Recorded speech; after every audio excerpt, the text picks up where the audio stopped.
Ayan, we are here in sa labas lang ng Churchill Square. Yung mall nila dito.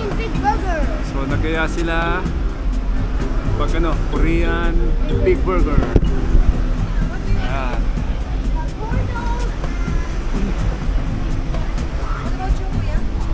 So dito daw kami kakain after ng maraming activities. The signature one. Naglakad kami sa seaside for almost 2 hours. So gutom na naman kami. Gutom na yung mga bata. So kakain muna kami. So yun po, no, ang Brighton ay maganda. Maganda rito, no, mami? Daming tao. Kasi merong dito may university rito. Tapos ang dami pa mga turista.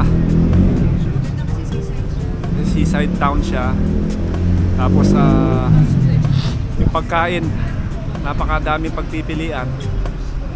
So hindi na kami pumasok sa mall muna kasi alam namin mas masarap na kainan dito sa labas, sa mga local, sa mga outskirts ng Brighton.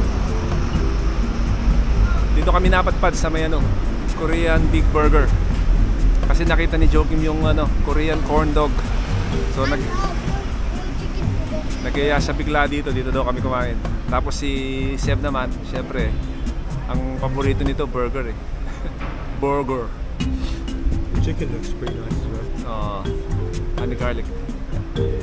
It seems like it's similar to Popeyes, no? Yeah. Parang Popeyes siguro to. Tingnan natin kung kung masarap ba yung pagkain. So pagka ganitong mga panahon, kailangan talaga medyo pinaghahandaan dahil syempre pagka break ng mga bata, Easter break, summer break, kahit pa paano pinaghahandaan natin yung yung gastos. Dahil yung mga bata pag lumabas, syempre expect mo na gagastos tayo.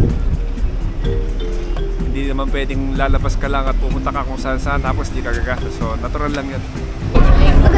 Panalo tong order kong to. Beef bulgogi ang palaman ng burger. Kaya sweet potatoes. Sarap. How did it cook? Joking din. Yeah. I thought you ordered corn dog. Yes, we're just waiting for our order. Can you hold this please? I need to get the tissue. Can you hold this please? Ayan, dumating na. Corn dog. This is yours? What's yours? Ready? Beef? Oh, you eat the chips then. What's that one? Chicken. Yours is beef? Yeah. So kain muna kami. Enjoy muna namin to.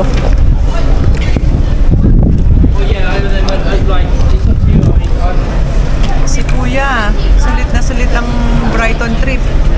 Lalo na to. Itong maliit na to, kahit anong orderin niya, yummy sa kanya. Already finished the corn dogs. That's how good it is. It's too big. Ayan. Si Daddy naman, ang sarap ng niya. Steak. It's spicy. Steak Steak. Spicy. Spicy? How is it? You can take it? Okay, good.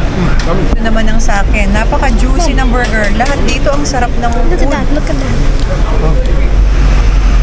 Wow. Bulgogi? Steak.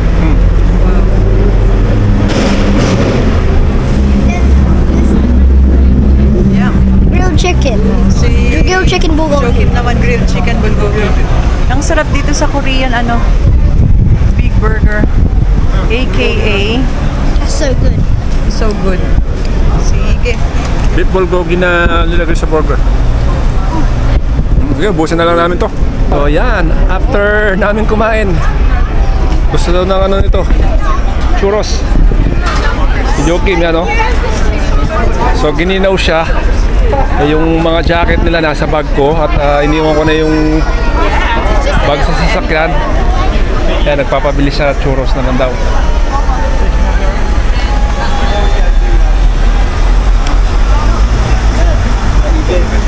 Yan ang shopping mall nila dito. Churchill Square.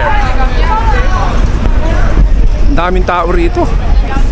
Biyernes ngayon ha. Kasi to, tourist destination to eh.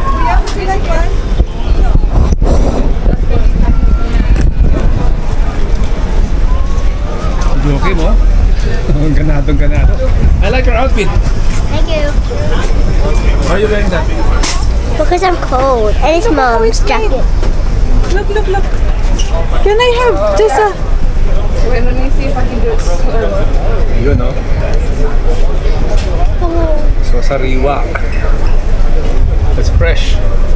Yeah, it's cooked fresh. Yes, yes. Wow. Brighton is very nice. It's very nice. Yeah. We're from Reading. Ready. Yeah. What brings you down here? It's school holiday for the children and we want to take them by the seaside. We went to Eastbourne by Seven Sisters Cliff yesterday. Yeah, how was it? It's beautiful, amazing. I mean, we did it. Yesterday was so foggy. I know, it would have been really cool. Yeah, and today it's beautiful. This is our last day of, like school holiday trip for the kids and we're lucky. Most days, it's really like gloomy and drizzly. Even in Reading, it's always like that. We need this. Like the only time you'll get like proper sunshine is like literally in July, August. Yes, that's it. yes. June, like. We're lucky today. I know. Even myself, I'm surprised that it's really sunny, even though yesterday was like completely foggy. Yeah. Like yesterday, I turned my back for like 5 seconds and it went darker. So, it's supposed to be spring and nothing's blooming fast enough. Yeah. But this is England weather. Yes, we talk about weather all the time. This is England. And it's like if you were to go to the seaside right now, it would be like very drafty and windy, and the sea would be like really cold. So it's only like best to go to the sea when it's like summer. Summer, yeah. Guaranteed the water will be like nice and warm.